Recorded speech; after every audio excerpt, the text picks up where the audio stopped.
Halo semuanya, selamat datang di Teknologi, tempat kita ngobrol santai tapi tetap informatif khususnya mengenai pinjaman online ya.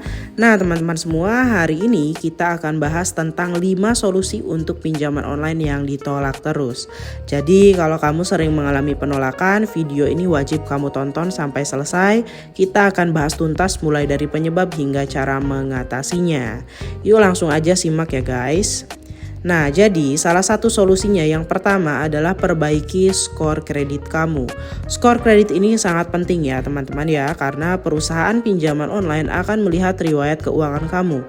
Jadi kalau kamu pernah telat bayar cicilan, pinjaman belum lunas, atau terlalu banyak utang, skor kredit kamu bisa rendah loh guys. Nah, contoh kasusnya, kamu punya utang 5 juta di aplikasi X, terus kamu sering telat bayar. Jadi sistem itu langsung mencatat sebagai catatan buruk. Nah, jadinya kamu tidak bisa ajukan pinjaman di aplikasi lain dan mereka akan menganggap kamu beresiko tinggi. Nah, di sini solusinya kamu harus melunasi pinjaman lama kamu, kemudian pastikan selalu membayar cicilan tepat waktu. Pastikan kamu menggunakan aplikasi pengingat pembayaran kalau perlu. Dan terakhir, jangan mengajukan terlalu banyak pinjaman dalam waktu bersamaan karena itu juga mempengaruhi skor kredit kamu. Selanjutnya, lengkapi data dengan benar. Nah, biasanya banyak penolakan terjadi karena data yang salah atau tidak sesuai dengan dokumen resmi. Sistem perusahaan pinjol ini sangat bergantung pada akurasi data yang kamu kirim. Contohnya, kamu upload foto KTP tapi fotonya buram atau terpotong. Atau nama di rekening bank kamu berbeda dengan nama di KTP, maka sistem akan langsung menolak pengajuan kamu. Nah, solusinya pastikan kamu memotret dokumen dengan jelas, tidak buram dan sesuai format. Jadi cek ulang semua data mulai dari nama, nomor KTP, sampai nomor rekening. Ingat, hal kecil seperti ini bisa jadi penyebab utama penolakan.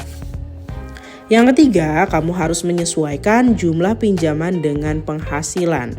Nah, teman-teman, kalau jumlah pinjaman terlalu besar dibandingkan dengan pendapatan, aplikasi kamu itu bisa ditolak karena dianggap tidak mampu membayar.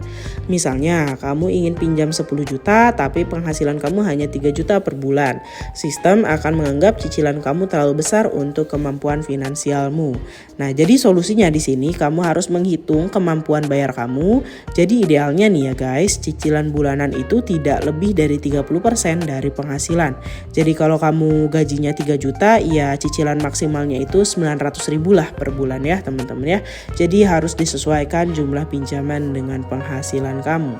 Selanjutnya yang keempat, pilih platform yang tepat. Nah, ini penting ya teman-teman ya, karena sekarang ini banyak orang yang memilih pinjol ilegal teman-teman ya.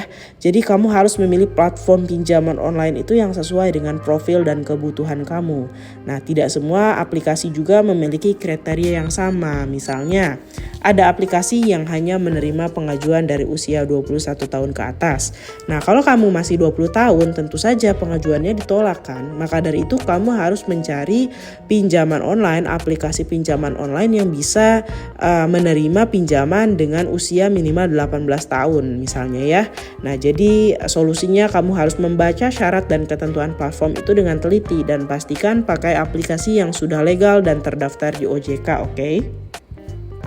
Kemudian yang terakhir, yang kelima, kamu harus membangun riwayat kredit yang baik. Nah, teman-teman, di sini yang suka telat bayar ataupun gagal bayar nih ya, hati-hati teman-teman ya. Jadi kamu jangan sampai telat bayar apalagi gagal bayar di aplikasi pinjaman online karena ini bisa mencoreng catatan kredit kamu.